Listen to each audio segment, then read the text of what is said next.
Hello everyone, welcome to Marrero Psychology's next helpful video, 7 Mistakes That Clients Make. My name is Dr. Chris Marrero Howison and I'm a licensed clinical psychologist in Santa Monica, California. There are all sorts of reasons why therapy might not be helpful, and today I'm going to talk to you about things that you might be able to do to change the effectiveness of therapy for you. Specifically, we're going to talk about the things that you might be doing that are actually getting in the way of the progress that you would like to see. All right, so stick with me. Mistake number 1, you tell yourself you don't need therapy.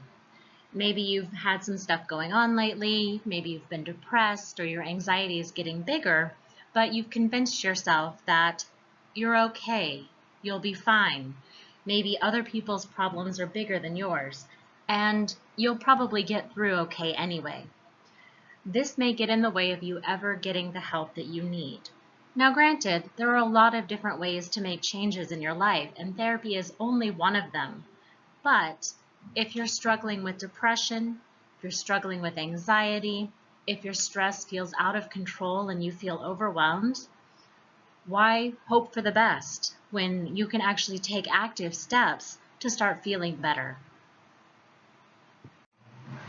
Mistake number 2, you hide things from your therapist. Now, this is not as deep and dark as it sounds. This is actually a really common thing, but let me talk to you why it gets in the way. If, for example, you're seeing me in therapy, if I don't know what's happening to you or with you or what's going on in your life, I can't do anything to help you. The information that you share with me is what I use to help intervene.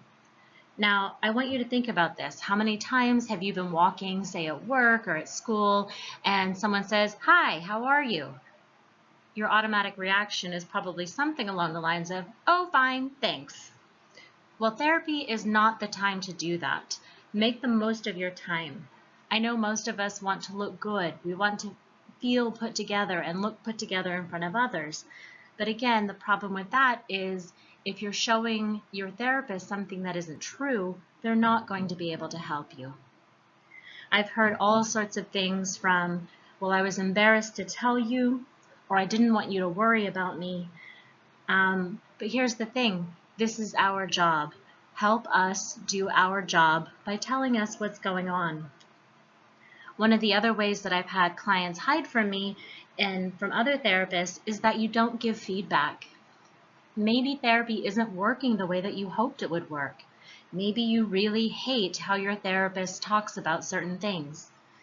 If you don't speak up, we have no way of knowing. You won't hurt our feelings. In fact, you will help your therapy along. So please, when something is coming up in therapy, whether it's in your life or whether it's in the therapy room, bring it up. There is nothing you can't talk about in therapy. Mistake number 3, you come late, you perhaps cancel at the last minute, you skip appointments, you ask to leave a few minutes early. Now, I'm not talking about perhaps that this happening every once in a while when, say, your kid gets sick and you had to stay home with them. This is more along the lines of something that you're doing consistently. It's really hard to be effective in therapy if you're not able to be there for the entire time. There's a lot of things to cover in a very short period of time, and every interruption can set you back. Now, I get it. You know, I have a busy life too, and God knows I've collected or canceled appointments entirely too late. And I know that there may be something to this. So if you find that this is something that you struggle with in therapy, maybe it's a good idea to bring it up with your therapist and see what's at the bottom of it. It may be just a simple conversation that needs to come out into the open that will help you engage in therapy in a much more effective way. Mistake number 4, you end therapy too soon. I've seen this one time and time again, especially when people start to feel better about things. Maybe you've been in therapy for a couple of months and some of the problems are starting to get better and you're feeling really optimistic. The problem with this is that sometimes these changes are really fragile and you need to really have some support while the new structure is really drying. Imagine it again, kind of like you're building a house, you've set the foundation.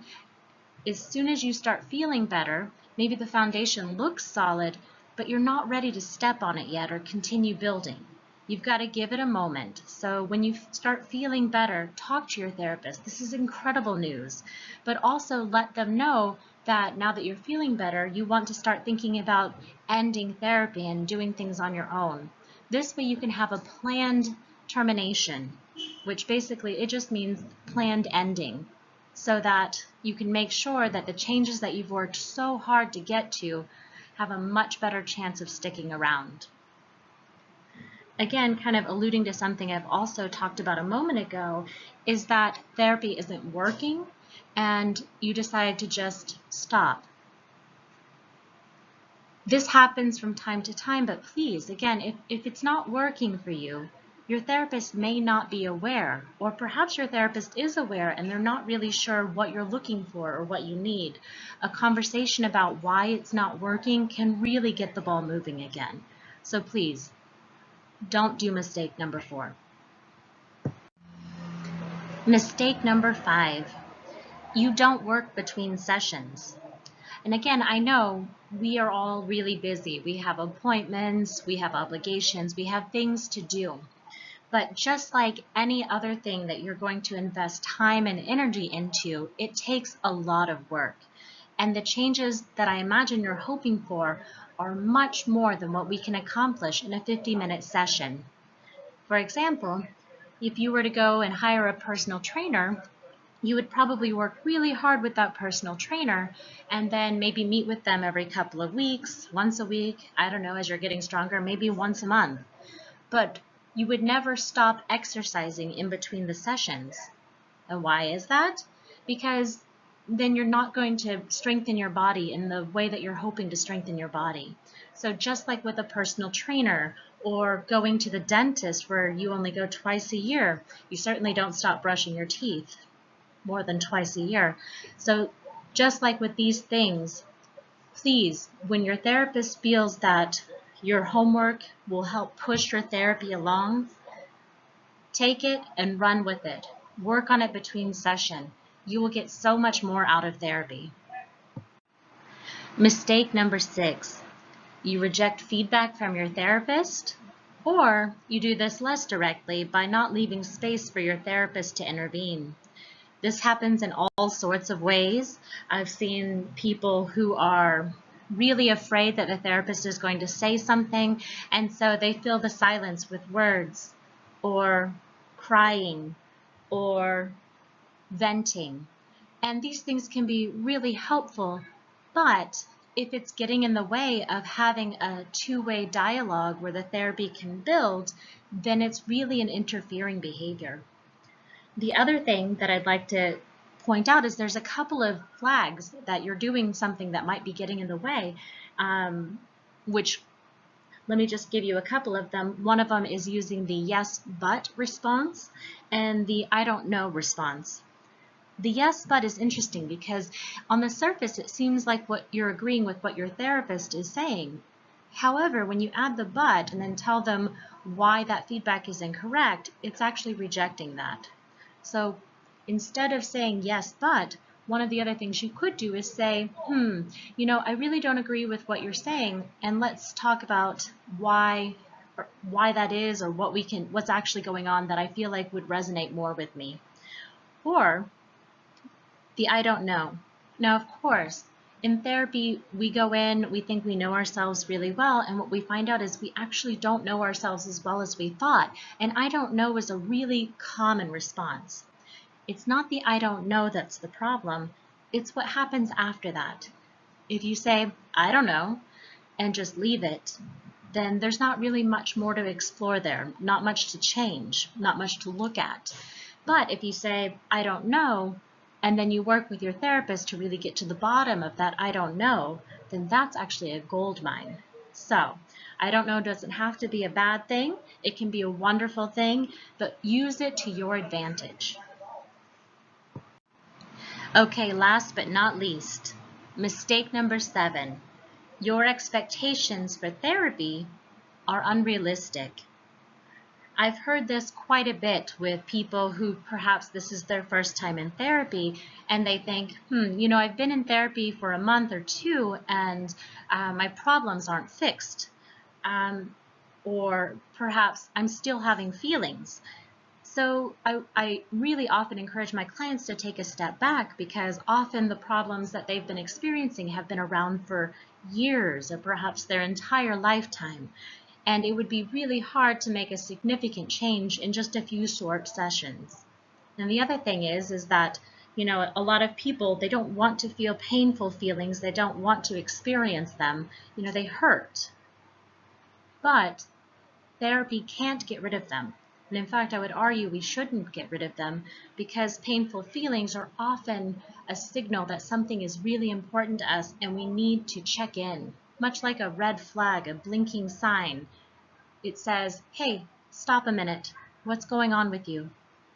Check it out. So along with this is the idea that things take time. Our brains are slow. We adapt over time. For example, think about Olympians. If you want to be a world-renowned figure skater, you can't just go to a handful of lessons and expect to win the gold medal in the Olympics. It takes a lot of time, a lot of practice, a lot of dedication and hard work. And that's not to discourage you at all. In fact, I hope that it helps you stay to it and stick with it when things feel discouraging, because the hard work really does pay off, and people really do get better. They live the lives that they're looking for, their symptoms remit, and they can find themselves in a completely better place than they were before. So if you're unsure about what therapy can or can't do, or you wonder if maybe therapy isn't working the way that you want it to, again, check in with your therapist. Have a conversation with them about what therapy is, what it can do, and what some of the reasonable expectations are for your particular situation. All right, I want to say thank you so much for watching this video. I hope that you found it helpful and informative. As always, if you have any other questions, please don't hesitate to give me a call, send me an email, or fill out my contact form on my website.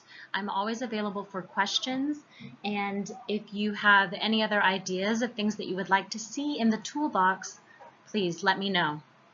All right, take care of yourself.